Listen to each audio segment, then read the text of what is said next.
Assalamualaikum warahmatullahi wabarakatuh. Halo anak-anak hebat, bagaimana kabarnya? Semoga selalu dalam keadaan sehat walafiat dan penuh semangat. Masih bersama saya, Dufi Intan Nur Khalifah. Walaupun kita sedang dalam keadaan kurang baik karena adanya wabah COVID-19, jangan sampai menyurutkan semangat kita dalam belajar. Sesuai anjuran pemerintah, selalu jalankan protokol kesehatan.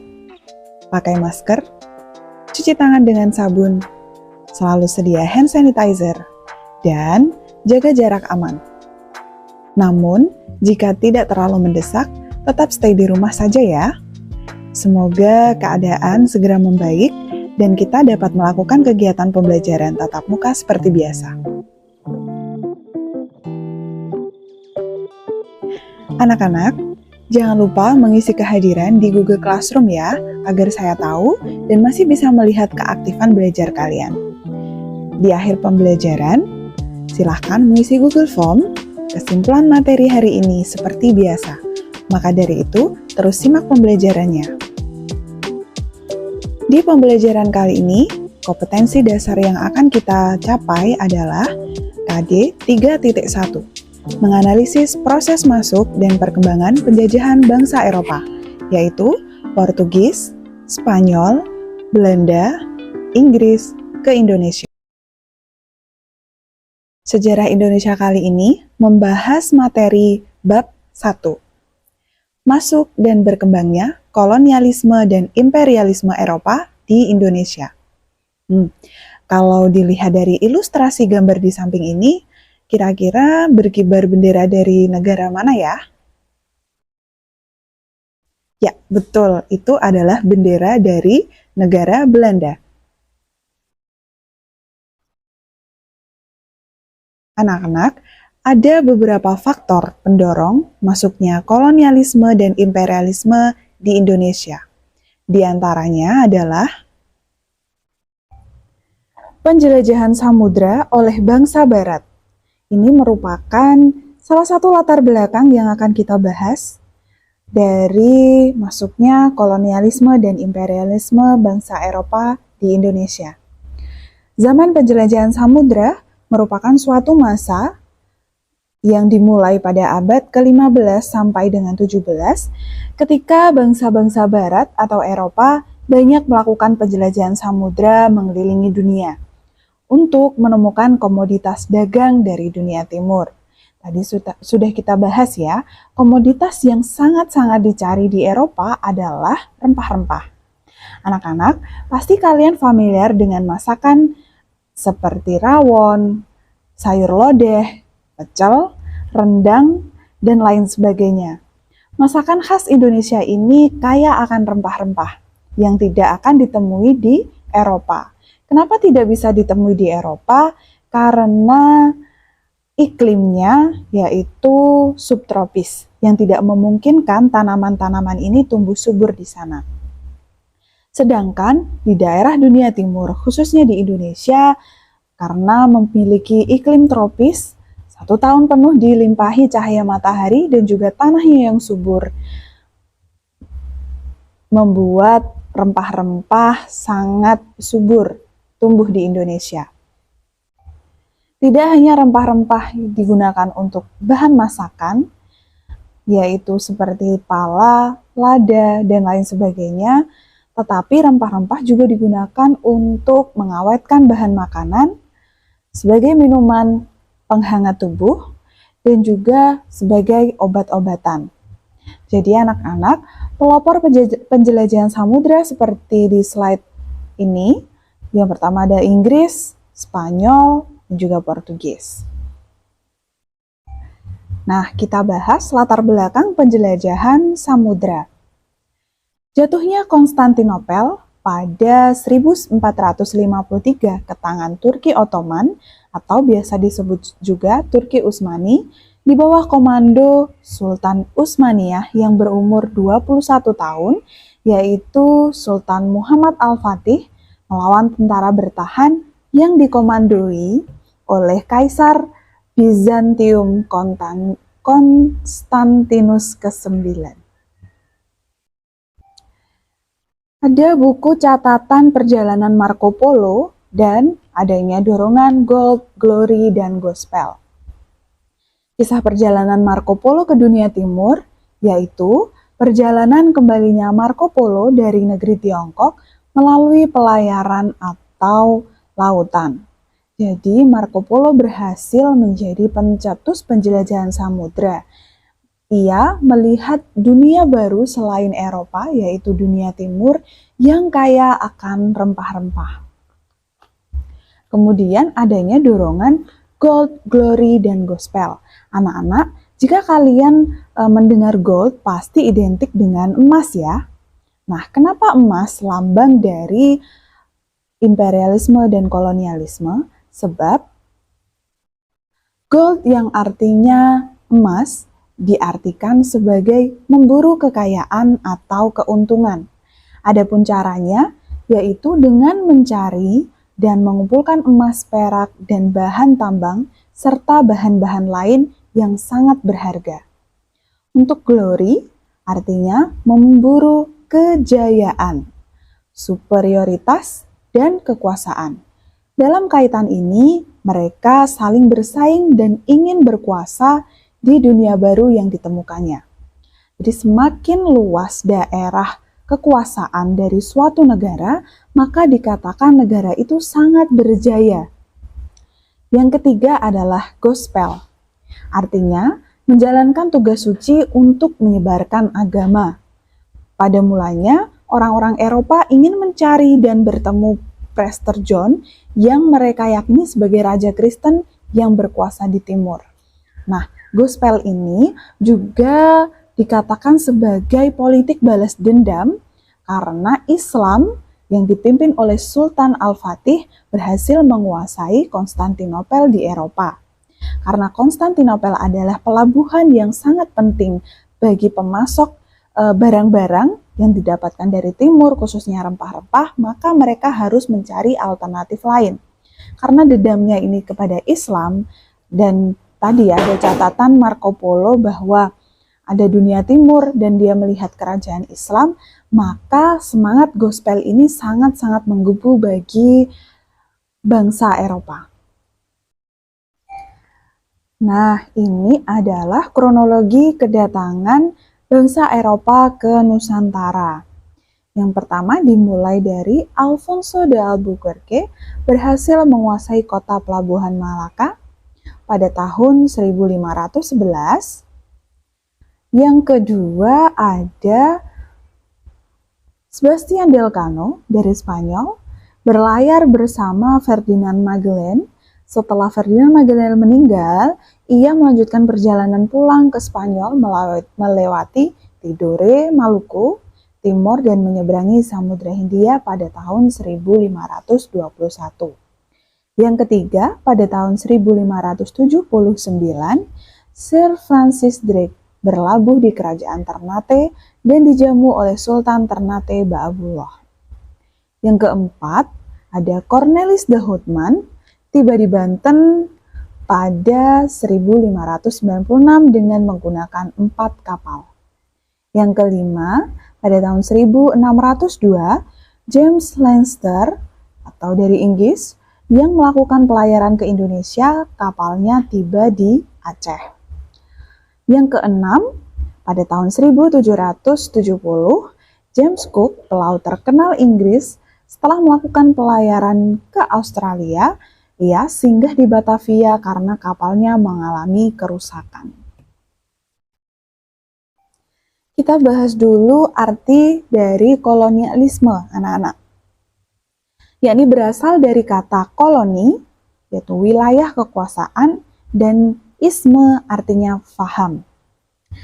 Faham yang menganut adanya pengembangan kekuasaan suatu negara atas wilayah beserta manusianya yang berada di luar batas negaranya. Dibedakan menjadi 1. Kolonialisme eksploitasi, yang kedua, kolonialisme penduduk, yang ketiga, kolonialisme deportasi.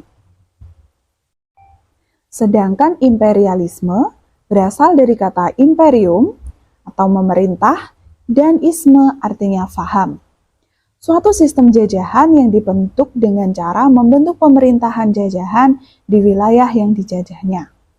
Dibedakan menjadi imperialisme kuno dan imperialisme modern. Baik anak-anak, kita masuk ke masa penjajahan Portugis di Indonesia. Bangsa Portugis masuk ke Nusantara di bawah pimpinan Alfonso de Albuquerque yang berhasil menaklukkan Goa pada tahun 1510 dan Malaka pada tahun 1511. Sejak itu, Portugis menguasai perdagangan rempah-rempah dari Asia ke Eropa. Bangsa Portugis kemudian menjalin kerjasama dagang, terutama untuk komoditas lada dengan kerajaan Sunda atau Pajajaran, ditandai dengan dibuatnya padrao atau prasasti kerjasama tahun 1522. Portugis menjadi pelopor berlayar mencari tempat asal rempah-rempah.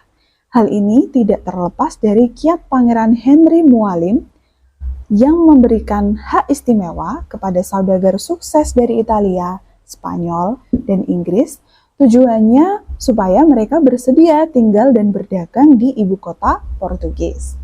Keberhasilan pelayaran Columbus menemukan wilayah baru membuat Raja Portugis Immanuel I penasaran. Raja segera mengutus Vasco da Gama untuk melakukan ekspedisi menjelajahi samudra mencari negeri-negeri Kristen di benua timur. Bangsa Portugis diusir dari Ternate oleh Sultan Baabullah tahun 1575. Berdasarkan kesepakatan Lisabon tahun 1859, antaranya kerajaan Belanda dan kerajaan Portugal. Bangsa Portugis akhirnya menyingkir dari Hindia Timur, kecuali bagian timur Pulau Timor. Lalu kini wilayah Timor Leste ya. Nah, di gambar di slide ini ada prasasti Padrao atau prasasti kerjasama antara kerajaan Portugal dan kerajaan Sunda. Wah, bisa kita lihat ya, di situ seperti terlihat adanya globe. Selanjutnya, masa penjajahan Spanyol. Bangsa Spanyol masuk ke Nusantara melalui rombongan yang dipimpin Sebastian de Elcano. Rombongan tersebut tiba di Maluku pada tahun 1521. Ekspedisi Spanyol dalam menemukan rempah-rempah ini mempunyai persiapan yang matang. Yang pertama dilakukan oleh Magellan, termasuk mengumpulkan awak kapal yang akan mendampinginya mengelilingi dunia. Di antara awak kapal tersebut ada sosok yang bernama Enric de Malacca, yang berada di sisi Magellan sejak tahun 1511. Sang pelaut mendapatkan Enric de Malacca sebagai budak dari rampasan perang di Malacca. Antonio Pigafetta, seorang rekan yang ikut dalam ekspedisi Magellan, menuliskan Enric adalah awak penting dalam armada. Ia menyebut Enric bahkan menjadi salah satu alasan Magellan bisa meyakinkan Raja Spanyol untuk mendanai ekspedisinya. Tokoh lain yang dikenal dalam ekspedisi Magellan adalah Juan Sebastian de Elcano seperti yang ada di gambar ini ya. Dalam sebuah pertempuran pada 27 April 1521, Magellan tewas terkena panah beracun. Kematian Magellan membuat Juan Sebastian Elcano mengambil alih nahkoda ekspedisi pelayaran. Elcano beserta awaknya meninggalkan Filipina pada 21 Juni 1521 dan menuju Brunei. Dari sinilah pelayaran diarahkan ke Kepulauan Rempah-Rempah. Mereka sampai di Tidore pada 6 November 1521. Di sini mereka baru dapat melaksanakan transaksi perdagangan dengan Sultan Tidore dan berhasil mengumpulkan sejumlah rempah-rempah. Pada akhirnya hanya kapal Victoria yang dapat kembali dan sampai di Spanyol pada 6 September 1522. Nah, Ini kita bahas lagi, sambutan baik Tidore dimanfaatkan Spanyol untuk mengembangkan kekuasaannya lebih besar. Spanyol mendirikan benteng dan mulai melakukan monopoli perdagangan. Persaingan antara Spanyol yang membuat Tidore dan Portugis yang membantu Ternate berakhir setelah dikeluarkannya Perjanjian Saragossa. Berdasarkan perjanjian itu, Portugis menguasai Maluku dan Spanyol menguasai Filipina.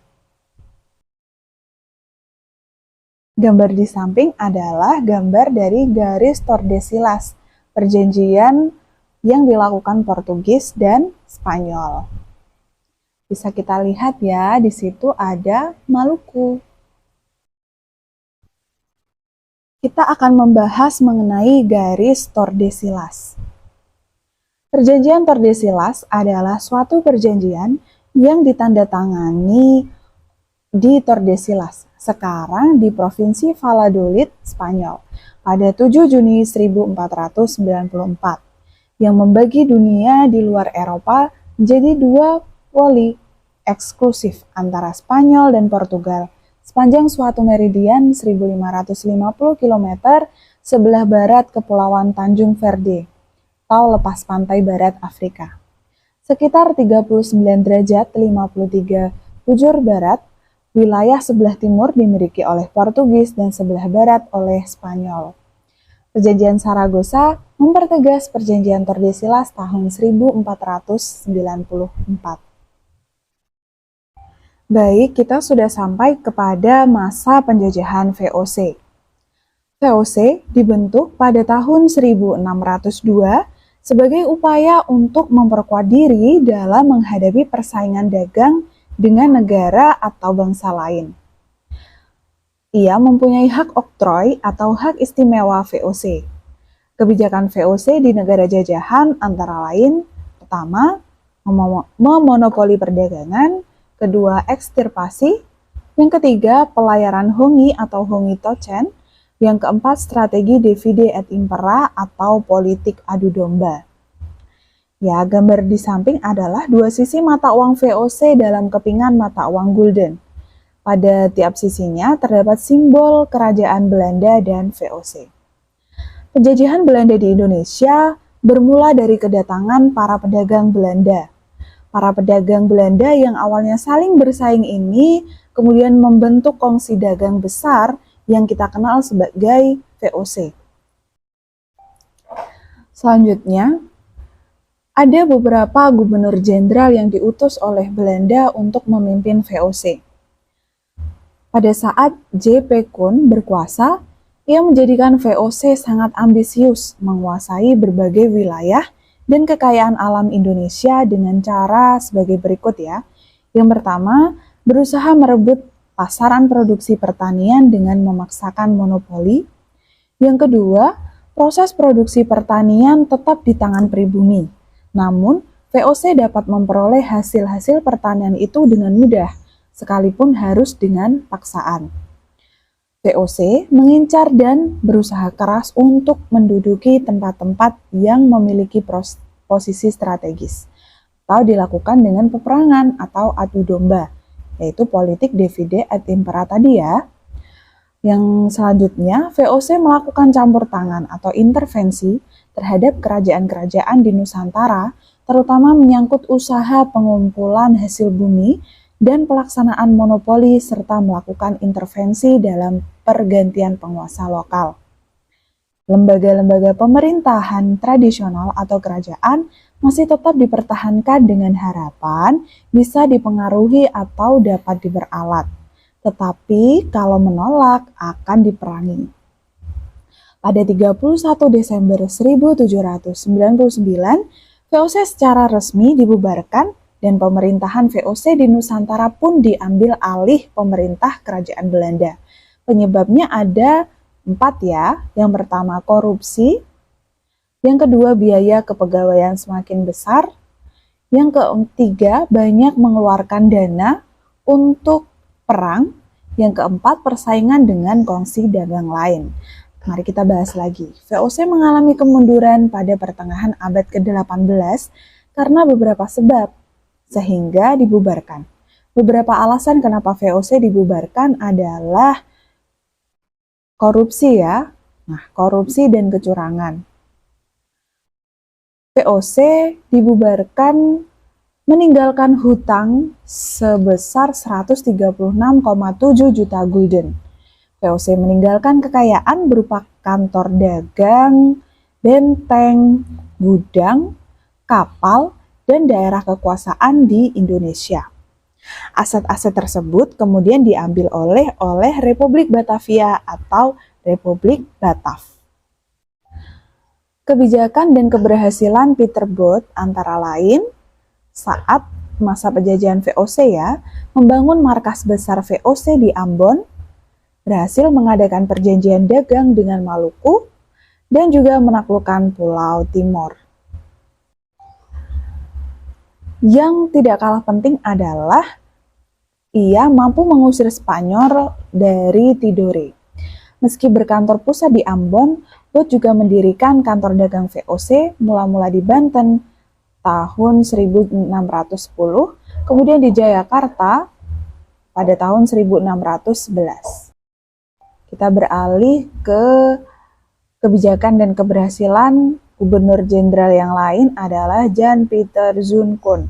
Antara lain, memindahkan markas besar VOC dari Ambon ke Jayakarta, mengusir orang Inggris di Pulau Rune yang diam-diam tetap melakukan perdagangan dengan penduduk Banda.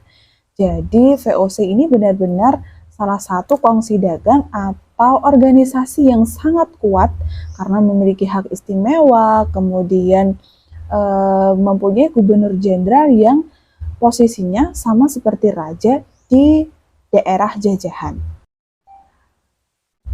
Gubernur Jenderal Koon mengusir dan melenyapkan penduduk asli Banda, kemudian menerapkan kebijakan ekstirpasi. Masa pemerintahan Gubernur Jenderal Daendels. Pada tahun 1795, Prancis berhasil menguasai Belanda dan membentuk Republik Batav di bawah pemerintahan Louis Napoleon. Pemerintah Prancis mengirim Herman Willem Daendels, jadi pada waktu itu Belanda sedang di bawah pimpinan Prancis ya, pada tahun 1808 sampai 1811 untuk menjalankan pemerintahan di Hindia Belanda dengan tugas utama mempertahankan Pulau Jawa dari serangan Inggris. Anak-anak, kita lihat itu adalah peta dari Pulau Jawa. Kebijakan yang paling terkenal adalah membangun jalan raya pos dari Anyer hingga Panarukan sepanjang 1.100 km. Jalan raya ini untuk mempermudah mobilitas pasukan di Jawa. Jadi kita lihat ya, Anyer itu ada di paling ujung Jawa bagian barat, kemudian Panarukan adalah di ujung bagian timur Pulau Jawa. Daendels dipanggil kembali ke Belanda pada tahun 1811 dan digantikan oleh Jan Willem Janssens. Pasukan Inggris mendarat di Batavia pada 4 Agustus 1811 dan berhasil menguasai kota tersebut pada 18 September 1811. Janssens menandatangani kapitulasi Tuntang sebagai tanda resmi penyerahan Hindia Belanda kepada Inggris. Selanjutnya, masa Thomas Stamford Raffles ini berarti sudah masuk masa pemerintahan Inggris di Nusantara mulai sejak 18 September 1811. Gubernur Jenderal AIC Lord Minto yang berkedudukan di Kalkuta, India, menunjuk Thomas Stamford Raffles sebagai penguasa Hindia yang berkedudukan di Batavia. Raffles didampingi oleh suatu badan penasihat yang disebut Advisory Council. Selanjutnya, ia memerintah Raffles melakukan beberapa kebijakan, baik yang menyangkut bidang politik, pemerintahan, hukum, maupun bidang sosial ekonomi. Nah, yang pertama ini membagi Pulau Jawa menjadi 16 kerasidenan. Pulau Jawa dirubah sistemnya yang semula dilakukan oleh penguasa pribumi menjadi sistem pemerintahan kolonial yang bercorak barat. Para bupati dilepaskan kedudukannya yang mereka peroleh secara turun-temurun, membangun pusat pemerintahan di Istana Bogor, Kesultanan Banten dihapuskan, sedangkan kedaulatan Kesultanan Cirebon diserahkan pada kolonial Inggris. Menghapus peran para bupati sebagai pemungut pajak dan menjadikannya sebagai pegawai pemerintah kolonial, atau kalau kita lihat di masa modern ini seperti pegawai pemerintahan seperti PNS ya. Tapi tidak diambil dari garis keturunan, melainkan dilihat dari kemampuannya, seperti zaman sekarang ini. Yang ketiga, menetapkan sistem sewa tanah atau landrend. Memberi kebebasan kepada para petani untuk menanam tanaman yang laku di pasaran dunia. Raffles menghapus sistem monopoli, menjual tanah kepada swasta dan melanjutkan usaha penanaman kopi, melaksanakan sistem sewa tanah dengan jumlah pungutan disesuaikan dengan jenis dan produktivitas. Misalnya, hasil sawah kelas 1 dibebani pajak 50%, kelas kedua 40%, dan kelas ketiga 33%. Sedangkan untuk tegalan kelas 1 40%, kelas 2 33%, dan kelas 3 25%. Pajak tanah dipungut secara perorangan berupa uang atau diganti beras. Pemungutan pajak dilakukan secara langsung oleh pemerintah, bukan melalui sistem borong seperti sebelumnya. Sultan dan bupati yang tidak taat pada peraturan landrend akan langsung dipecat. Pada bidang hukum, sistem peradilan yang diterapkan Raffles lebih baik daripada yang dilaksanakan oleh Daendels ya, karena Daendels berorientasi pada warna kulit atau ras, sedangkan Raffles lebih berorientasi pada besar kecilnya kesalahan. Badan-badan penegak hukum pada masa Raffles terdiri atas Court of Justice, terdapat pada setiap residen, Court of Request terdapat pada setiap divisi, serta Police of Magistrate. Selanjutnya di bidang sosial, penghapusan rodi atau kerja paksa, dan penghapusan perbudakan. Namun, dalam praktiknya ia melanggar undang-undangnya sendiri dengan melakukan kegiatan sejenis perbudakan. Peniadaan pinbang atau disakiti, yaitu hukuman yang sangat kejam dengan melawan harimau. Pada 13 Agustus 1814 diberlakukan Konvensi London yang memuat bahwa seluruh wilayah yang pernah dikuasai Belanda harus dikembalikan oleh pihak Inggris. Namun hal ini tidak berlaku atas Bangka, Belitung, dan Bengkulu. Hal itu mengakhiri pemerintahan Raffles di Indonesia. Raffles ditarik kembali ke Inggris dan digantikan oleh John Vandal yang melaksanakan hasil keputusan Konvensi London sekaligus serah terimanya. Kita akan membahas pelaksanaan sistem ekonomi liberal. Faktor utama munculnya sistem ekonomi liberal adalah kemenangan kelompok liberal dalam parlemen Belanda. Pengaruh sistem ekonomi liberal yang pertama adalah meningkatnya jumlah pengusaha asing yang ingin menanamkan modalnya di Hindia Belanda. Yang kedua, banyak bermunculan perkebunan-perkebunan swasta asing di Hindia Belanda. Yang ketiga, berkembangnya kegiatan pertambangan. Yang keempat, terjadinya pengerahan tenaga kerja secara besar-besaran. Nah, pelaksanaan sistem ekonomi liberal, ada beberapa undang-undang yang dikeluarkan pada masa sistem ekonomi liberal.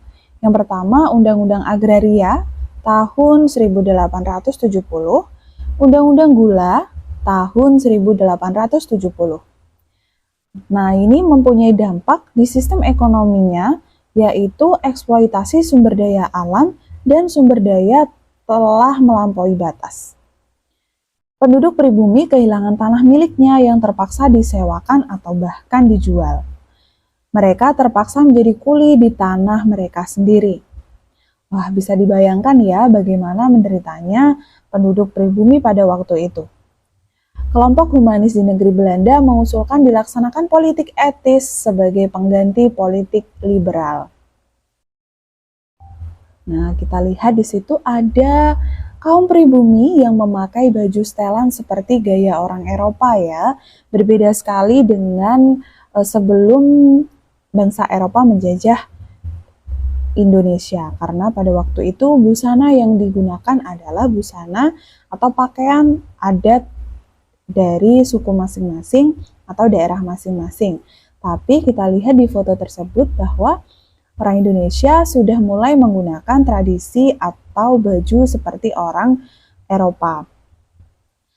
Latar belakang munculnya politik etis yaitu adanya kritikan dari kaum humanis terhadap kebijakan politik pintu terbuka.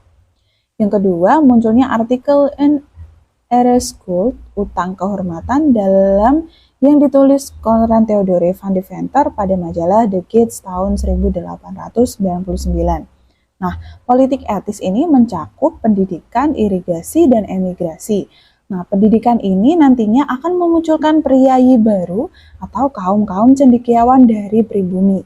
Tujuan awalnya, Belanda ingin mendapatkan tenaga ahli yang murah dari kaum pribumi. Kalau mendatangkan dari Belanda, pastinya akan membutuhkan biaya yang lebih mahal. Jadi yang bisa mendapatkan pendidikan pada waktu itu hanyalah kaum bangsawan dan orang-orang kaya saja. Jangan harap kaum pribumi yang hanya rakyat jelata bisa mendapatkan pendidikan ya. Jadi hanya kaum bangsawan saja. Nah, ini tadi politik etis dilakukan agar dasar Trias van Deventer yang terdiri atas migrasi atau perpindahan penduduk. Jadi, pemerataan seperti di daerah yang kurang banyak penduduknya atau tenaga kerjanya, jadi diambil dari daerah yang penduduknya padat. Tujuannya adalah yaitu tadi mendapatkan tenaga kerja dalam bidang pertanian. Yang kedua, irigasi yaitu upaya perbaikan sarana pengairan untuk keperluan pertanian. Yang ketiga, edukasi yaitu memberikan pendidikan untuk penduduk pribumi. Nah, demikian penjelasan mengenai materi masuk dan berkembangnya kolonialisme dan imperialisme Eropa di Indonesia. Bagaimana anak-anak? Apakah kalian menjadi lebih mengerti dari materi ini? Silahkan kalian simpulkan dari penjelasan saya. Dan jangan lupa kirim melalui Google Form yang sudah saya sediakan dan diupload di Google Classroom Sejarah Indonesia. Tetap semangat, jangan lelah untuk belajar. Wassalamualaikum warahmatullahi wabarakatuh.